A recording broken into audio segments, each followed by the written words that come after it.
A very good morning from the United states of America.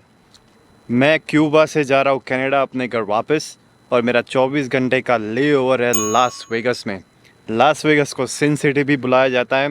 बहुत ही beautiful city है, actually desert है। मेरे पीछे आप देख रहे हो बड़े बड़े पाम ट्रीज़ है। सो मैंने सोचा कि 24 घंटे अपने पास, तो चलो सिटी एक्सप्लोर करते हैं। So let's get started. I remember when we said everything will happen, and we knew we'd never fail, we would never die. I wanna forget myself again, so that everything can happen.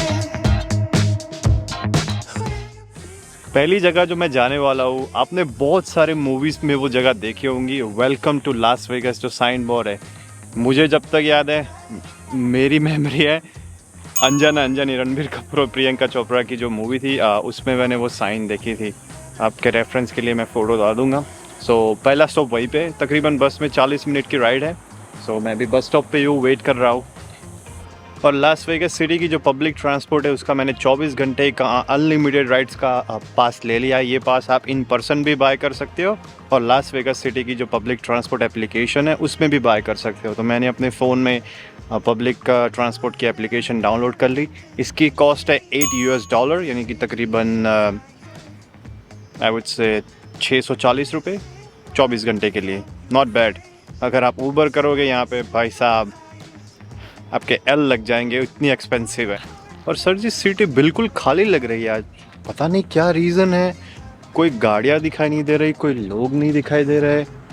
मैं ऐसा assume कर रहा हूँ कि आज Sunday है, इसकी वजह से शायद इतना डेड है। पर इतनी डेड सिटी मैंने कनाडा में भी कभी नहीं देखी। ये तो लास वेगस है। So I don't no reason क्या है, बट बिल्कुल खाली लग रही है।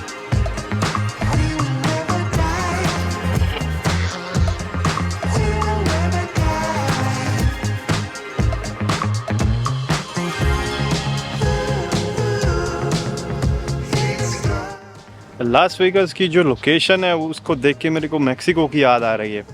बड़े बड़े माउंटेन्स है पीछे, पाम ट्रीज़ है, गर्मी है मैक्सिको जितनी। और ये जस्टिफाई भी करता है क्योंकि लास वेगस नेवाडा पूरा स्टेट एक्चुअली इंडिपेंडेंस से पहले मैक्सिको का पार्ट हुआ करता था। सो या दैट मेक सेंस। और माफ़ कीजिएगा अगर मेरी आवाज़ आपको उतनी बढ़िया ना लगे आज, क्योंकि मैं सैड हूँ। कल रात को एक्चुअली $300 का नुकसान हो गया मेरे जो एयरपोर्ट्स प्रो थे वो गुम हो गए। आई मीन गुम तो नहीं हो गए, मैंने उसको मिसप्लेस कर दिया। जो मेरी फ़्लाइट थी क्यूबा से लास वेगस की, उसमें सो $300 का नुकसान हो गया, तकरीबन 18,000 रुपये। तो इसलिए मैं थोड़ा सैड हूँ, but that's fine. It's part of life, lesson learn, so that's fine. मुझे याद है फ़्लाइट में मेरे पास एयरपोर्ट्स थे और मुझे नींद आ रही थी, तो इसलिए मैंने एयरपोर्ट्स अपने कान में से निकाल के उसको केस में डाल के अपने पॉकेट में रख दिया। और मेरी फ़्लाइट में 2 सीटें थी, वो खाली थी बाजू वाली, तो मैं वहाँ पे सो गया। सो मुझे ऐसा लगता है कि उस टाइम में मेरे पॉकेट में से ड्रॉप हो गए होंगे, मुझे ऐसा लगता है। बट क्या करें, कुछ चीज़ें अपने कंट्रोल में नहीं होती। I should have been more careful, ये मेरी गलती थी। Lesson learn, that's fine. खजूर के पेड़ है पीछे, उसको देख के बात याद आ गई कि बड़ा हुआ तो क्या हुआ, जैसे पेड़ खजूर, पंथी को छाया नहीं और फल लागे अति दूर। खजूर के जो पेड़ है उसके नीचे में खड़ा हूँ ना, मेरे को इसकी शैडो का कोई फ़ायदा हो रहा है, और खजूर भी उतनी ऊपर है कि उसको खा भी नहीं सकते। सो इससे एक बात सीखने को मिलती है कि चाहे कितने भी बड़े हो जाओ आप, अगर आप किसी के लिए हेल्पफुल नहीं हो तो उसका कोई फ़ायदा नहीं। हाँ जी, तो सामने ही वो साइन दिख रहा है, बड़ी लंबी लाइन है, मेरे हिसाब से 40-50 लोगों की लाइन है। एक्सपेक्ट नहीं किया था।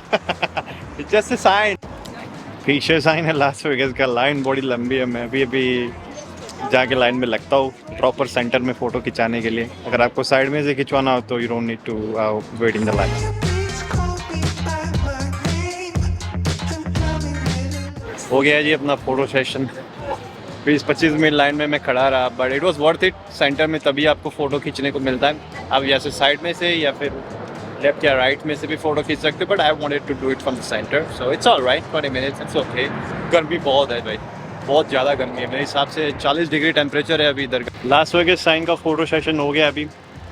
एयरपोर्ट पास में ही है बिल्कुल, 15 मिनट है बस में, तो मैं ये सोच रहा हूँ कि मैं जाऊँ एक बार, जो मेरी एयरलाइन थी यूनाइटेड एयरलाइंस, उनसे बात करूँ, अगर शायद उनको कुछ मिला हो एयरलाइन में, शायद मेरे एयरपोर्ट्स मेरे को मिल जाए। सो आई एम पॉजिटिव, देखते हैं उनका क्या रिस्पॉन्स है। जस्ट बिकॉज एयरपोर्ट पास में ही है, तो मैंने सोचा एक बार मैं जाके आऊँ। वैसे भी अभी पूरा दिन पड़ा हुआ है, अभी सिर्फ 11 बजे हुए। एयरपोर्ट पे तो आ गया हूँ, देखते हैं अगर कुछ बात बनती है तो पूछते हैं यूनाइटेड एयरलाइन के स्टाफ। यूनाइटेड एयरलाइंस की कोई ऑफिस इधर दिख नहीं रही है इस टर्मिनल पे। मैं टर्मिनल 1 पे हूँ, बट मुझे लॉस्ट एंड फाउंड की ऑफिस दिख रही है एयरपोर्ट की। मैं पहले उनसे पूछता हूँ, शायद कुछ बात बन जाए। सर जी, इन लोगों ने तो बोल दिया कि आपको एयरलाइन के पास से चेक करना पड़ेगा। हम एयरलाइन वालों से कुछ भी चीज़ें लेते नहीं है, अगर उनको मिला भी होगा वो तो वो हमें नहीं देते। ये तो लॉस्ट एंड फाउंड सिर्फ लगेज है जो एयरपोर्ट पे कई लोग मतलब भूल जाते हैं कॉमन एरिया में। मिलने के चांसेस तो मेरे को बहुत ज़्यादा कम ही लग रहे हैं, बट चेक करने में क्या जाता है, यू नो, तसल्ली के लिए। एयरलाइन के गेट तो दिख रहा है, जेट ब्लू दिख रही है, फ्रंटियर दिख रही है, अलास्का दिख रही है। Just trying to find the United. हाँ, दिख गई लास्ट में है।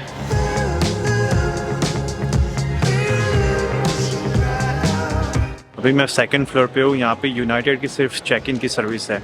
ग्राउंड फ्लोर पे इनका एक ऑफिस है जिसमें लॉस्ट एंड फाउंड की चीज़ें रखते हैं। मुझे वहाँ पे जाने को बोला है इन लोगों ने।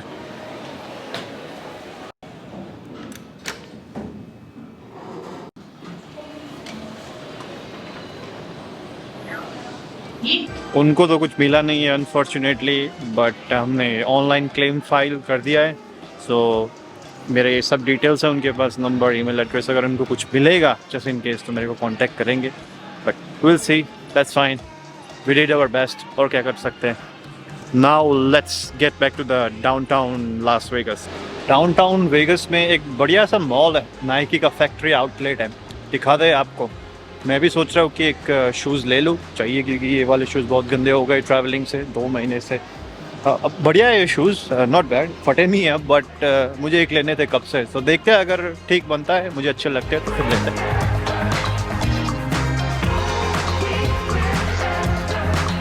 भाई साहब, पीछे पूरा डेजर्ट है, उसके पीछे माउंटेन्स है। अनजान अनजानी के जो हैरत गाना है उसकी याद आ रही है मेरे को। वो यहीं पे शूट हुआ था, I mean not at this location पर in the state of Nevada. पहुंच चुके हैं आउटलेट में। भाई वेदर बहुत बहुत गर्मी है, 44 डिग्री वेदर है। अभी फट गई है मेरी लिटरली। 44 डिग्री वेदर मैंने आई थिंक 1.5 साल पहले जब मैं इंडिया में था तब भी नहीं एक्सपीरियंस किया था, क्योंकि मैं इंडिया में गया था जनवरी में, तब भी तो 44 डिग्री नहीं होता। I guess, I don't know, 7-8 साल पहले जब मैं इंडिया में रहता था तब मैंने एक्सपीरियंस किया था। वाह, मॉल में भाई बढ़िया सा सेंट्रल एसी है, वो अच्छा लग रहा है देख के। बात करके नाइकी स्टोर की, तो मुझे ऐसा बोला गया था कि अमेरिका में जो ब्रांडेड चीज़ें होती है वो सस्ती मिलती है कनाडा से। तो देखते हैं, प्राइसेस कंपेयर करते हैं। कनाडा से अगर सस्ती होगी तो लेंगे, वरना अगर सेम प्राइसेस होगी तो फिर तो मैं कनाडा से परचेस करूँगा। I am not gonna buy from here. never die. We will never die. We will never die. We will never die. इसको काफ़ी सस्ती लग रही है यार, 40-50 US डॉलर, यानी कि तकरीबन हो गए कैनेडियन भी 55। बहुत सस्ता है यार। सेम चीज़ें अगर मैं कनाडा से लेता तो कम से कम 80-90 डॉलर की आती। उसकी प्राइस सस्ती है, वो मेरे को पसंद नहीं आ रहा है, और जो मुझे पसंद आ रहा है उसकी प्राइस यहाँ US की और कनाडा की दोनों सेम है। So I think I will buy it in Canada. अगर कोई प्रॉब्लम हो गया तो रिटर्न भी करा सकते हैं। सो बाकी स्टोर बढ़िया है, अच्छा है। अगर आप US विज़िट कर रहे हो तो do visit the Nike store. दोपहर के बजे 1, भूख लगी है मेरे को, और सामने दिख रहा है मैकडोनल्ड्स। US का मैकडोनल्ड्स ट्राई करने के लिए मैं बहुत ज़्यादा एक्साइटेड हूँ, क्योंकि मैकडोनल्ड्स का भाई शुरुआत ही US में हुई थी। तो देखते हैं, बढ़िया होगा ये तो मेरे को पता है। देखते हैं वहाँ पे क्या अलग चीज़ है कनाडा के मुकाबले। मेन्यू तो मोस्टली सेम रहेगा, बट US की कुछ चीज़ें डिफरेंट होगी। So let's see. तो सर, हमने ऑर्डर किए है 20 पीस चिकन नगेट, और इसका सिर्फ टोटल बिल है $6.90।